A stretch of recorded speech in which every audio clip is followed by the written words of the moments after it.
When the hospital elevator doors opened, I saw my husband hand in hand with a young woman who was 7 months pregnant. I quietly stepped inside. His eyes met mine for exactly 1 second, but that second was enough to make his face turn pale. The pregnant girl innocently asked, "Who is she?" My husband didn't answer. He stayed silent, as if even breathing too hard would make his gentle, obedient wife of 8 years explode, and possibly burn everything inside this elevator. My name is Stephanie, 35 years old, a piano teacher in Boston. That afternoon, I was at Massachusetts General Hospital, not for a scheduled appointment or any special reason. I came because my mother-in-law had just been admitted to the internal medicine department due to a sudden drop in blood pressure. My father-in-law had tried calling my husband, Samuel, first. He called 3 times in a row, but got no answer. So he turned to call me instead, his voice full of panic. "Steph, can you go to the hospital first? I don't know where Samuel is." And so I left my piano class early, rushed to the hospital with the mindset of a daughter-in-law who always tried her best to take care of her husband's family. Even though in the past few months, Samuel had become increasingly distant in a way I couldn't explain. I headed to the elevator on the 7th floor to bring my mother-in-law a light meal and sign some additional admission papers, completely unaware that just seconds later, my world would collapse without warning. When the elevator doors opened, Samuel was inside, with a young pregnant woman. Her belly clearly showed she was 6 or 7 months along. Her hand was resting on the small of his back, in a way so intimate it left me frozen.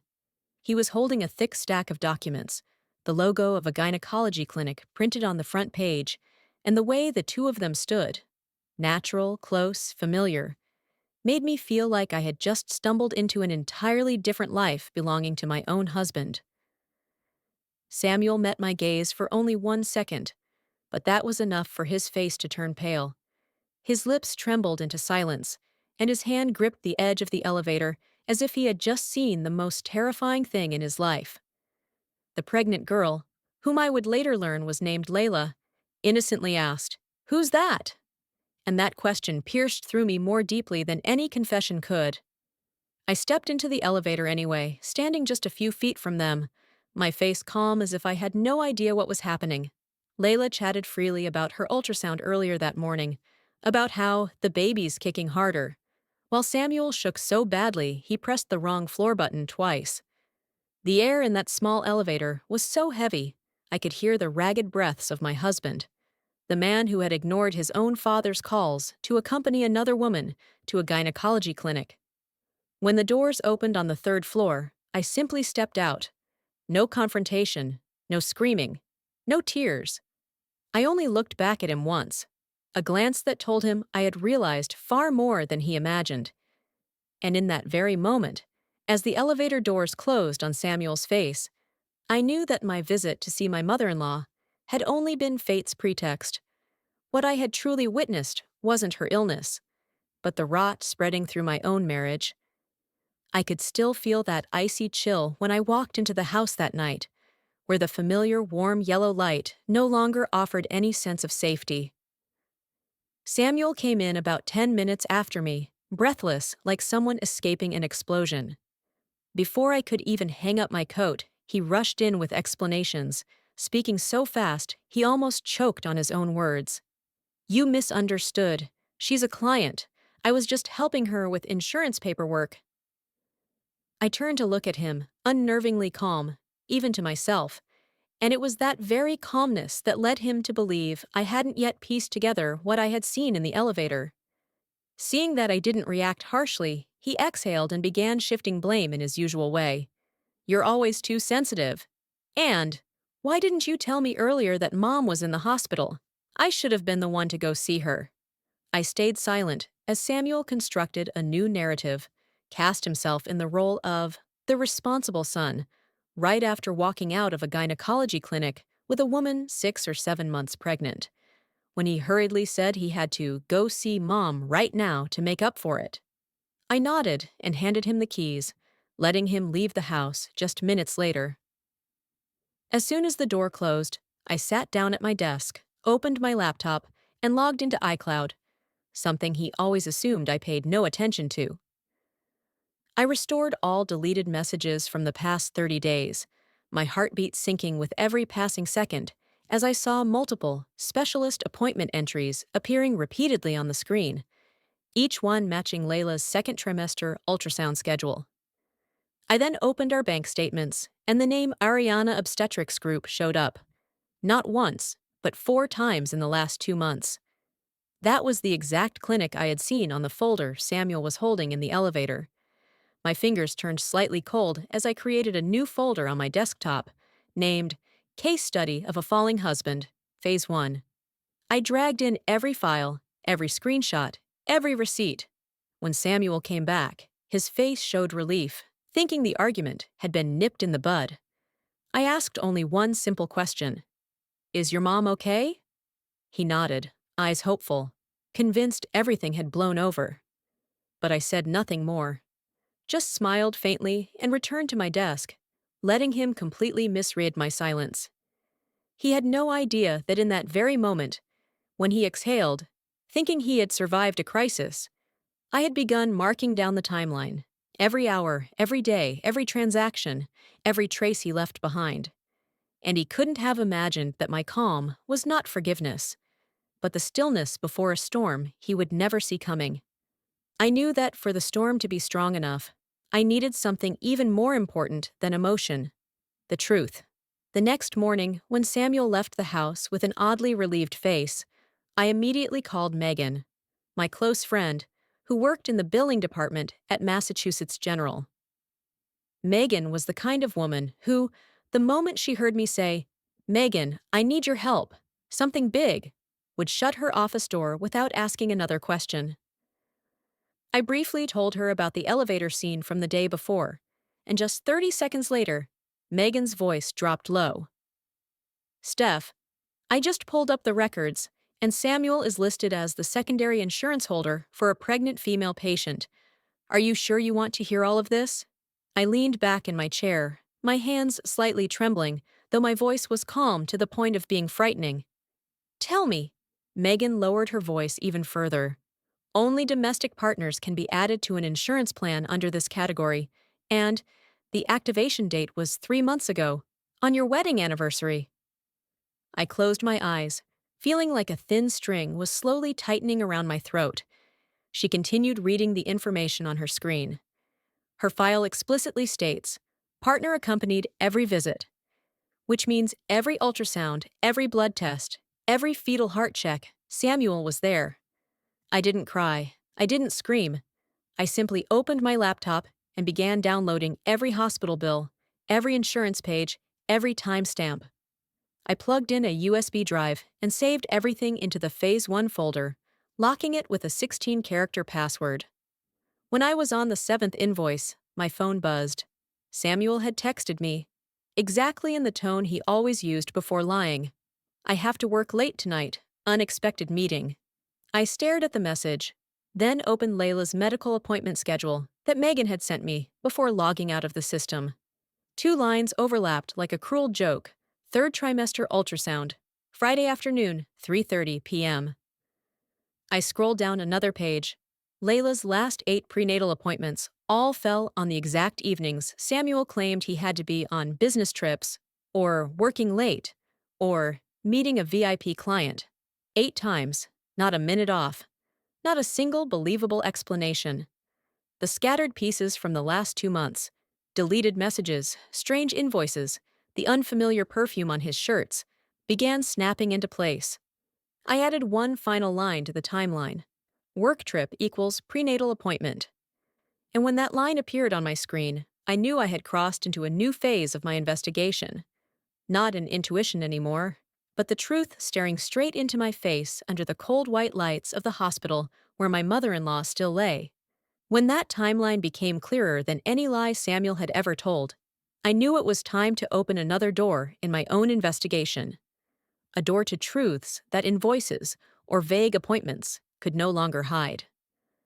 That afternoon, as Samuel stepped out with the excuse of going to the office to prepare for next week's meeting, I called the office of Greg Simmons, a well-known private investigator in Boston who specialized in infidelity cases that clients couldn't prove by sight alone. I sent him 3 pieces of information: Samuel's name, his phone number, and the last sentence he said before leaving the house. Greg simply replied, "1 week, I'll get you what you need." But Greg didn't need a week. 3 days later, I received his first email: a photo of Samuel entering an apartment in Inman Square at 10:45 p.m., the exact night 3 months ago when he told me he had to meet an important client, because that was the only time the guy was free. In the photo, Layla opened the door for Samuel, holding a half-finished fashion design board. The hallway light fell across their faces, not the light of client and agent, but of 2 people who had known each other long enough to be far beyond what words could hide. Greg didn't send 1 photo, he sent 3. In the second, taken 2 Saturdays ago, the same day Samuel said he was playing golf with colleagues, Samuel was carrying a Graco Snugride infant car seat, the type mothers often prepare a few weeks before giving birth. I stared at that seat, feeling as though my entire body had plunged into freezing water. I remembered clearly that afternoon. I had shaken out my coat on the balcony while watching him walk out of the house in a polo shirt, believing he was genuinely going to play golf. Instead, he was preparing for a child that wasn't mine. The third photo was taken a week ago. Samuel standing at the apartment door in Inman Square, pressing the doorbell 3 times, looking impatient, while Layla opened it slightly from inside, her hair in a loose bun, one hand on her belly, her face showing the exhaustion of late pregnancy. Greg also sent a short audio clip, Layla's voice speaking to someone on the phone. "If Jordan finds out, everything will blow up." Jordan. That name appeared like a new puzzle piece I never anticipated. Greg added, "Layla hasn't officially divorced her former fiancé. Seems like Samuel doesn't know that." I opened my laptop and created a new folder: Hidden Residence Layer, Phase 2. Each photo, each audio file, each timestamp, I dragged them in as if pulling knives out of my chest just to see them clearly under the light. That evening, Samuel texted, "I'll be in meetings late, don't wait up." I looked at Greg's photos, then opened Google Maps. Inman Square was nearly 40 minutes from Samuel's office. I didn't reply. There was no need. I let him continue believing I was still in the confused, not fully understanding phase, so he would keep repeating the same lies, on time, in the same familiar patterns. But inside me, the pieces of betrayal had already assembled into the complete silhouette of a man I no longer recognized, and of a marriage I knew would never return to what it once was. Once I knew the marriage had no way back, I began doing what American women learn to do after betrayal: checking finances. In cases of infidelity, emotions are only the surface. Money is where the raw truth lives. That night, while Samuel showered and went to bed early, like a man overburdened with work, I opened my laptop and logged into our joint bank account. It took less than 2 minutes to realize something was wrong beyond belief. $8,450 withdrawn every month under Family Medical Miscellaneous, starting 3 months ago, the exact time Layla entered her second trimester. Not once, not twice, but with the consistency of a long-term loan payment.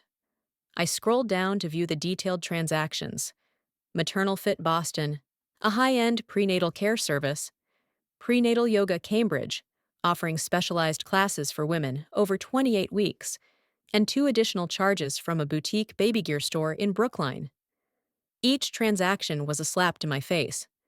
Samuel wasn't just cheating, he was financially nurturing another life with our money. I moved on to check his insurance account, something he usually pretended I had no business touching. I had to dig up the old password he'd used 2 years ago, and once I logged in, I saw his insurance file had recently been modified. I opened the PDF and felt my entire body turn cold. Under beneficiary, where my name, Stephanie Miller Carter, should have been, it had been replaced with Layla Vance. Cold, clean, clear, no notice, no discussion. Only the silent actions of a man preparing a future with another woman. And that action officially constituted fraud under Massachusetts insurance law. I opened a new folder: Financial Fraud Layer, Phase 3. I dragged in the statements, the insurance documents, and the entire beneficiary edit history. To secure everything, I saved a second copy onto a USB, one I hid deep inside the bottom drawer of my piano bench, a place Samuel had never touched. Around 10 p.m., Samuel walked out of the bedroom, leaned on the doorframe, and spoke in a gentle voice that would convince any outsider he was the image of a devoted husband.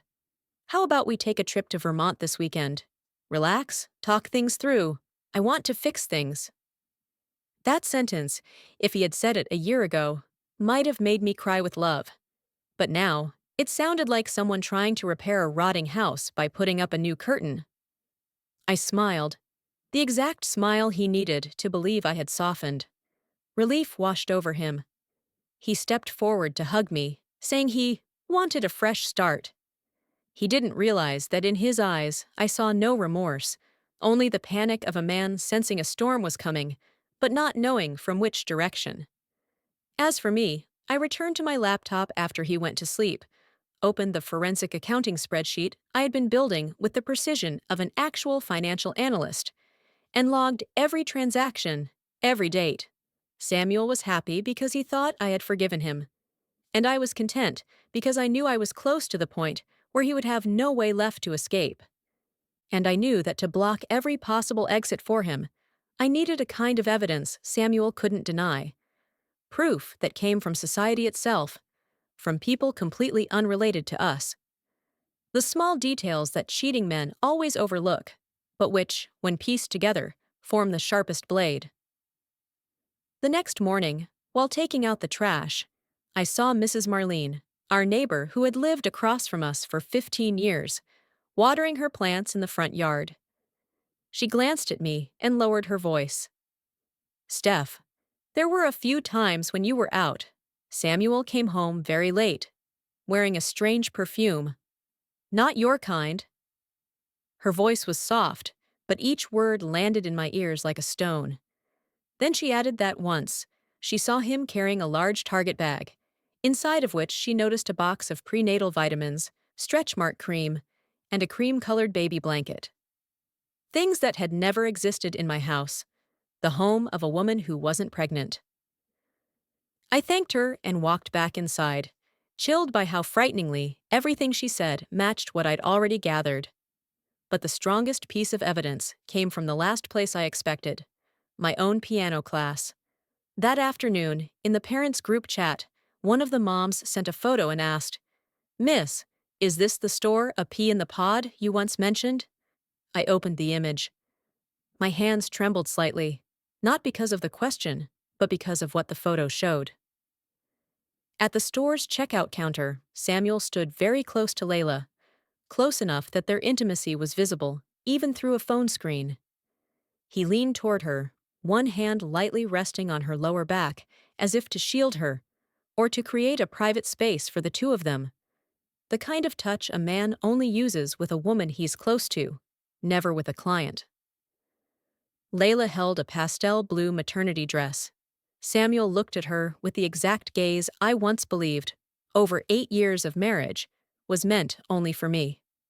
I zoomed in. His hand was on her back, a gesture no man makes toward a client. Once again, I didn't seek this out. Society brought it to me. People who didn't know what was going on, who had no idea that the man in the photo was the husband of their child's piano teacher. The bitter part, the parent sent the picture simply to ask about a store address. They had no idea the man in the photo was my husband. I replied calmly, "Yes, that's the store I mentioned." Then I saved the image into a folder labeled Phase 4, Public Sightings Layer, Social Evidence. Because if the day ever came when Samuel dared say I was imagining things, I would hand that photo to a lawyer as a knockout blow. That evening, Samuel came home and kissed the top of my head like a devoted husband. With a cheerful tone, he asked, "How was class today, honey?" I looked at the face I knew too well, into the eyes I now recognized as fluent in lying, and smiled faintly. It went well. And Samuel believed it completely. Believed it so fully that he had no idea it was the parents of my students, people he never thought would notice him, who had just handed me another blade to slice through the web of lies he had built. With both financial and social blades in hand, I knew it was time to use the third one: his family. Over 8 years of marriage, my in-laws had always adored me, but they also firmly believed Samuel was a decent, responsible, upright man. So, if I were to suddenly accuse him of infidelity, they might think I was being overly sensitive. But if they were to witness it with their own eyes, that would be the most effective strike. I texted my in-laws, inviting them to dinner that weekend. "I want to update you on Mom's health." It was the kind of invitation no one could refuse. When Samuel heard about it, he paused briefly. A flicker of tension crossed his face, but he quickly masked it with a forced smile. "Great idea, honey." He tried to act normal, but the twitch in his jawbone betrayed him, a sign of someone sensing they're about to be placed at the center of a story they can't control. At dinner that weekend, I didn't speak much. I let Samuel talk freely about work, important meetings, difficult clients, all the filler phrases cheaters use. When the main course arrived, I placed my phone on the table. On the screen was a single image: Samuel standing next to Layla at the AP in the pod checkout counter. No caption, no explanation, no additional proof. I gently pushed the phone toward my in-laws, my voice steady. "I came across this. Tell me what you think." The entire table froze. They looked at the photo, then at Samuel. His face flushed like boiling water had been poured over him. He gave a tight smile. "It's just a coincidence. I ran into a client. It happens." But the excuse sounded so ridiculous that even his parents exchanged a doubtful glance. Especially my mother-in-law. Ever since her hospital stay, she had become more perceptive. She stared at Samuel, as if searching for signs of dishonesty. I didn't reveal anything more. My silence made Samuel increasingly agitated, while my in-laws grew more observant. As I poured tea, my father-in-law stood, called me onto the balcony, and said something I never expected. "I once got an anonymous email warning me about Samuel. Said he was getting into trouble with some girl." I stood still for a moment. And in that moment, all the pieces snapped into place. The anonymous email, the store photo, the prenatal appointment schedule, the insurance documents, Layla's voice. If Jordan finds out? The sender of that email, very likely Jordan, Layla's former fiancé, who was starting to suspect or had already found out. I neither confirmed nor denied. I simply looked into my father-in-law's eyes and planted a seed. Maybe our family should keep a closer eye on Samuel. A line soft as air, but heavy as judgment. That night, when my in-laws left, I could feel their gaze lingering on Samuel, not with absolute trust anymore, but with a blend of suspicion and disappointment. And Samuel still thought I was just a little upset. He had no idea that from that moment on, it was his own parents, those he trusted most, who had begun watching his every irregular move. And he was even further from realizing this was a strategy I had been setting up for days, to make his own family become the living witnesses for my next move. And that next move was to approach the central figure, Layla. I knew Samuel would never tell the truth, but Layla, no matter how calculating, was still a pregnant woman, someone vulnerable, someone in need of protection. And in stories like this, the fear of the third party always surfaces first.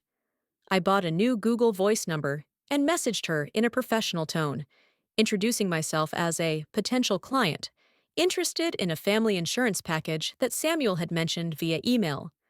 Within minutes, Layla replied, even enthusiastically suggesting we meet at a Starbucks near the Prudential Center. She wrote, "I can explain more. Samuel's been such a big help." I stared at that message for a long time. The painful irony: Samuel always told me that clients were too demanding. But Layla's version of demanding turned out to be a hopeful coffee date like this. That afternoon, I arrived 10 minutes early. Starbucks was crowded but warm, filled with the smell of roasted beans and the hum of conversation.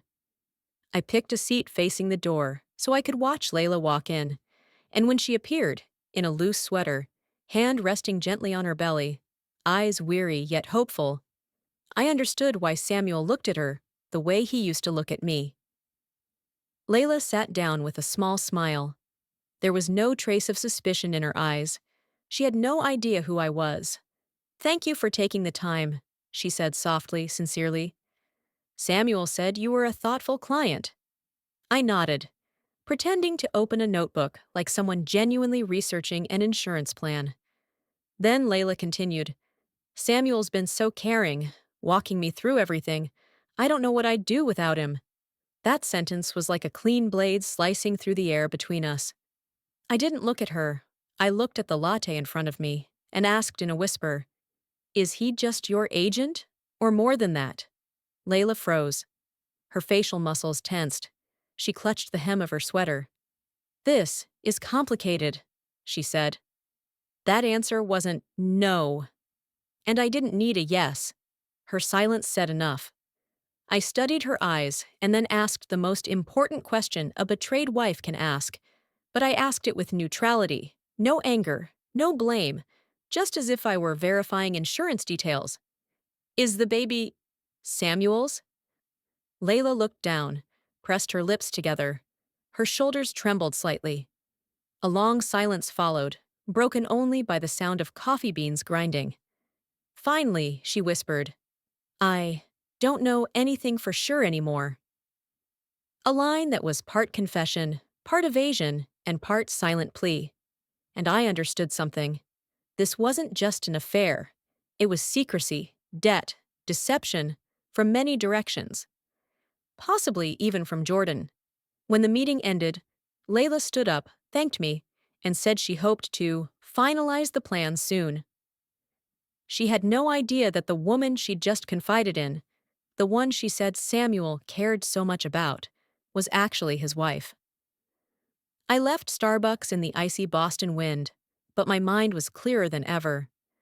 Layla's vagueness, her uncertain gaze, and that phrase, "don't know anything for sure anymore," were enough for me to understand that this pregnancy carried far more secrets than I had seen. Back home, I opened my laptop and created a new folder.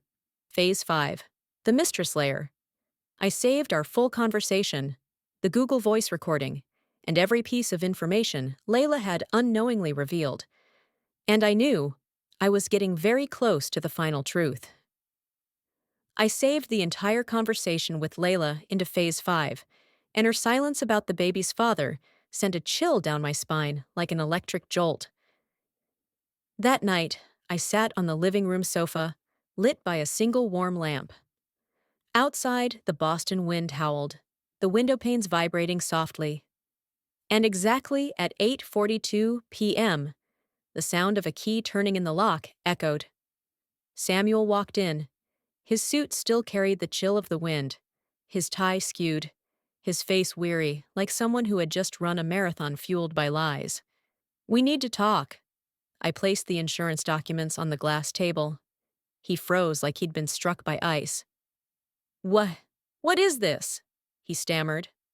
I opened to the page with the red text, "Beneficiary, Layla Vance, domestic partner, Samuel Hayes. You listed yourself as the insurer for a pregnant woman and removed my name from the file. I want a DNA test for the fetus." Samuel's expression changed instantly. Not anger, but panic. "You'll destroy my career if you do this. Do you even know what this could mean for me?" He nearly shouted, his voice choked. I pulled another file, printouts of the forensic accounting. "You're receiving $8,450 a month in reimbursements from the Maternity Support Fund for Domestic Partners." "What do you call that?" "I call it insurance fraud." Samuel stepped back, hands trembling so hard the keys slipped from his grasp and hit the floor. "Where did you get all this?" I looked him in the eye, terrifyingly calm. "If you refuse the DNA test, I'll submit everything to court. Fault divorce. And you know what that means." Samuel collapsed into the chair like his bones had turned to dust. Okay. I'll do it." 3 days later, we received the results. I opened the envelope in front of him. The words appeared clearly. Probability of paternity, 6%. Nearly zero. Samuel turned ghostly pale, his head falling back against the chair, mouth open but soundless. His whole body trembled like a child stripped bare in the snow. Why? Why 6%? Layla said. I cut him off. That's between you and her, not me. After the results, Layla disappeared from Boston for 3 days. No texts, not at the Inman Square apartment, absent from her medical appointments. Greg reported back. Jordan, Layla's former fiancé, had started reaching out again. Samuel now looked exactly like a man robbed blind, realizing he'd been financially manipulated and used like a fool. But to me, that didn't matter. Betrayal is still betrayal, no matter who deceived whom. I looked at Samuel, his head bowed in front of me, and said just one line, as light as air. You still have to take responsibility for what you chose. That evening, when Samuel stepped into the house, I said nothing. I simply slid a black USB toward him across the table, the drive containing all the evidence of insurance fraud I had submitted to the company's internal investigation team hours earlier. Samuel froze as if someone had yanked the emergency brake in the middle of our living room. I watched a storm of emotions flash across his face. Shock, confusion, a thin layer of fake composure he tried to paint on. He stared at the USB like it was a ticking bomb, then looked up at me, scanning for familiar signs of rage, tears, or trembling. But I was so calm it made him step back. Where did you get this? He asked, voice cracking, not angry, but scared. I didn't answer, I just stared. My silence made him lean on the chair, visibly disoriented, as if realizing, for the first time in our marriage, he was no longer in control of the story. The next morning, when Samuel swiped into the ninth-floor office, the suspension email was already in his inbox. Internal investigation. Immediate suspension. HR demanded that he vacate the premises at once. They confiscated his laptop, revoked all access, seized his private floor badge, and escorted him to a closed-door interview. A normal workday, coffee, insurance briefings, was torn apart like someone had hit delete on his 12-year career. The investigation moved quickly. Every questionable withdrawal I'd compiled in Phase 3 flashed before the internal audit team. Ultrasound bills, prenatal tests, prenatal yoga Cambridge, maternal fit Boston, all paid from the client support fund under Samuel's management. Numbers don't lie. And when they traced Layla's insurance status under domestic partner, Samuel had no defense left. But what destroyed him completely was Layla. At 3 p.m. that same day, she was brought in as a witness. In her statement, she admitted that Samuel had promised to take care of her and the baby until the child turned 18. That line hammered the final nail into his career. In the insurance world, personal financial promises between agents and clients are strictly forbidden. It's an automatic breach of ethics. The company filed a civil lawsuit against Samuel immediately. Rumors spread through the office like wildfire. Co-workers who once patted him on the back in the elevator now avoided him like he carried a virus.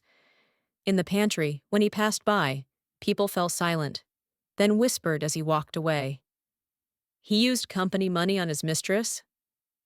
12 years, all gone. And the kids not even his? Samuel became a name no one dared mention, like a sentence already passed. That night, he came home looking like he'd just survived an unmedicated surgery.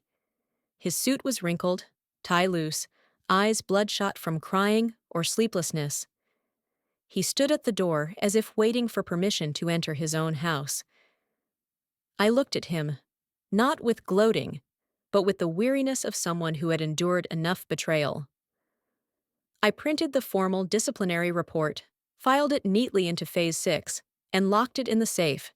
Everything had followed its proper trajectory. I closed the safe door as if sealing off the last remnants of a rotten marriage. There was only one thing left to do: divorce.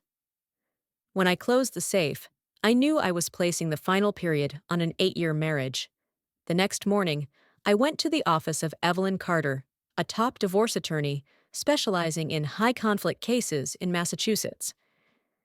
She reviewed the entire timeline I had compiled: insurance fraud, The domestic partner forms, the AP and the pod photo, Layla's testimony, the company's disciplinary report.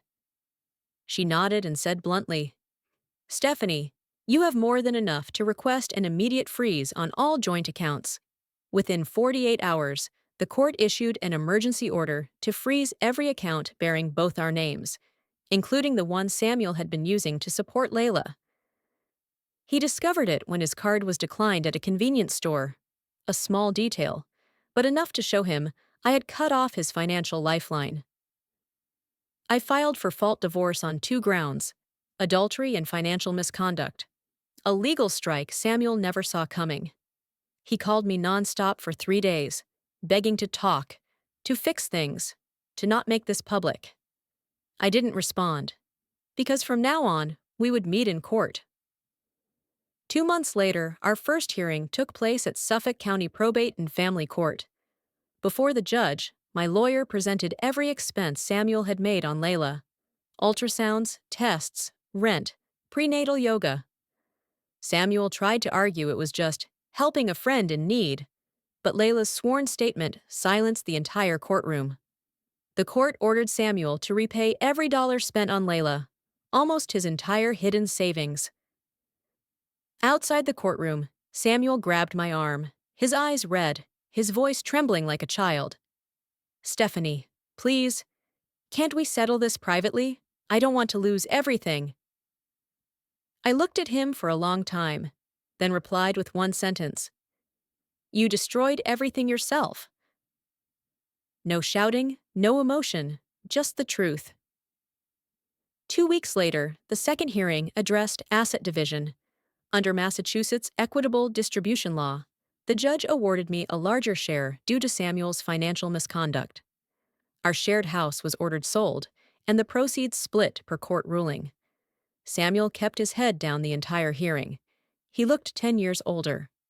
On the day I received the final court order, I packed my belongings.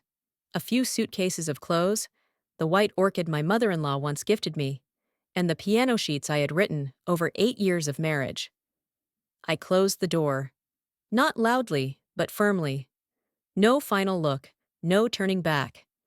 Because the only thing left in that house were lies that had rotted with time. As I stepped off the porch, the late afternoon Boston sun fell across my face, warm, clear, and free. I had officially closed the book on an 8-year marriage. Just 1 week later, I moved into a temporary apartment in the Seaport district, where glass towers reflected sunlight onto the sea, like a quiet reminder that life could begin again from the smallest of things. The apartment was small, the furniture rented, but every morning I opened the window to look out at the harbor, where the waves lapped gently against the hulls and seagulls wheeled overhead, oblivious to the wreckage human hearts carry. There, in the sea breeze and morning light, I felt myself slowly coming back to life. I began teaching piano online, something I had always wanted to do but never dared to while living with Samuel, when every decision had to fit his schedule and standards. For the first time in years, I earned an income entirely my own. I bought a set of small key lights, propped my phone on a tripod, tested camera angles, and filmed my first lesson. Just a simple video, but when my first student signed up, I burst into tears, not from sadness, but from the realization that I had finally stepped out of the shadow of dependency. Friends and family came to visit, bringing flowers, food, and long, heartfelt hugs. No one looked at me with pity anymore. They looked at me with respect, the kind of respect given to a woman who walked away from a crumbling marriage without losing her kindness. Some of my old piano students' parents sent messages. Are you okay? We're always here if you need anything. I read each line with a lightness in my heart. Every day, I rebuilt my life piece by piece, changed my phone number, updated my address, bought small things that made me smile, signed up for yoga classes nearby, and allowed myself to rest, without guilt. On some evenings, I stood on the balcony, watching the seaport lights reflect on the water, and realized that what I had lost over the years wasn't just a husband, it was myself. And then, In the autumn sunset, with the sea wind lifting my hair, I felt the future no longer as a darkened door, but as something glowing, slowly but surely, right before me.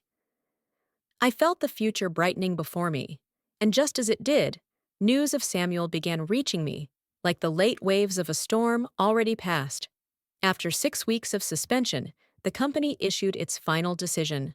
Samuel was officially terminated for ethical misconduct, financial abuse, and insurance fraud. The email was forwarded to me by a former colleague of his, not out of gossip, but because they wanted me to know the truth had finally been acknowledged for what it was. Samuel then faced a civil investigation launched by the company itself, holding him accountable for the damage he caused during his time supporting Layla. The money he thought he could hide under the label of client welfare became hard evidence, forcing him to pay, not just financially, but with his career and the reputation he had once held with such arrogant invincibility.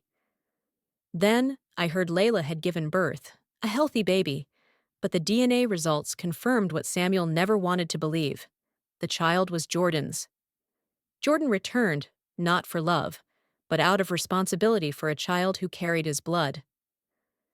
Layla decided to leave Boston and move to New York to start over, leaving behind the chaos she had created, and now had to bear. As for Samuel, he stayed in Boston, alone in an empty house, without money, without a career, and with no one left to blame.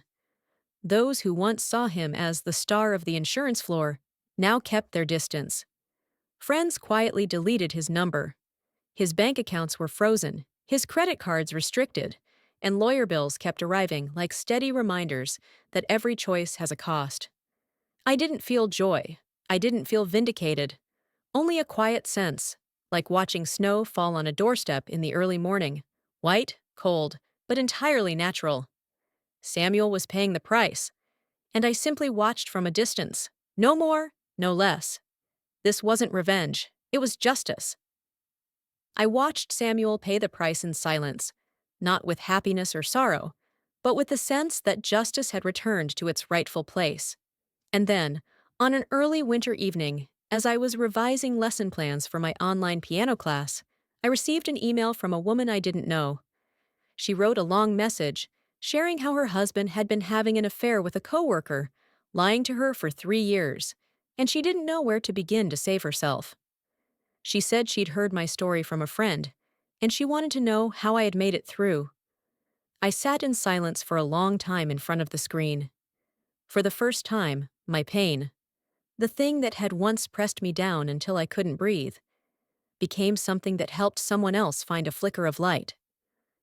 I replied with everything I had learned: how to gather evidence, how to protect your finances, how to stay calm when everything falls apart, and most of all, how to believe you are worthy of a kinder life.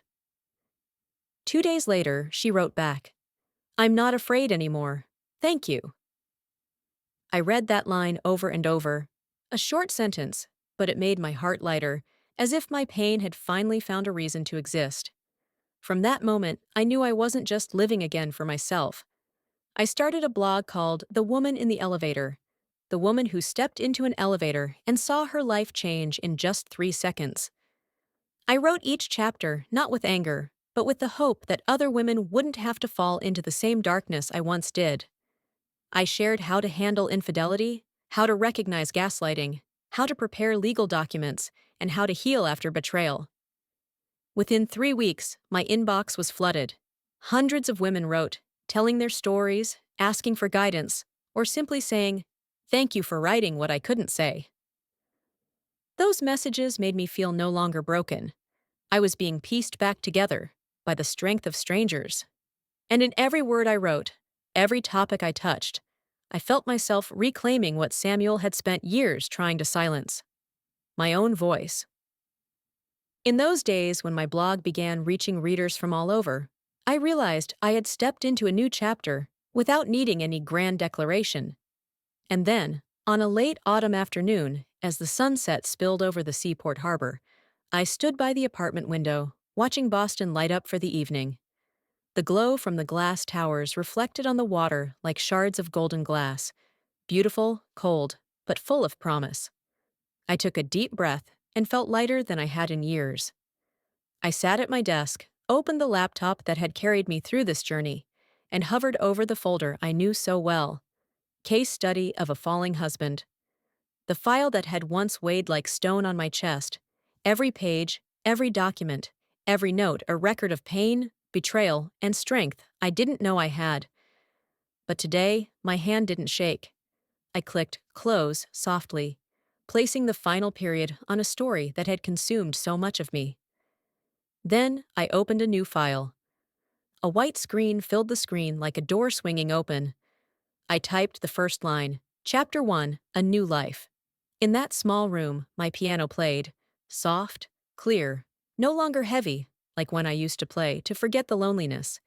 That melody wasn't escape anymore. It was the sound of freedom, of choosing myself again. I leaned back in my chair, looked out at the city glowing before me, and smiled. That elevator didn't end my life. It opened the door I was meant to walk through. And in that moment, I knew I hadn't just closed an old chapter. I had stepped into a new one on my own 2 feet.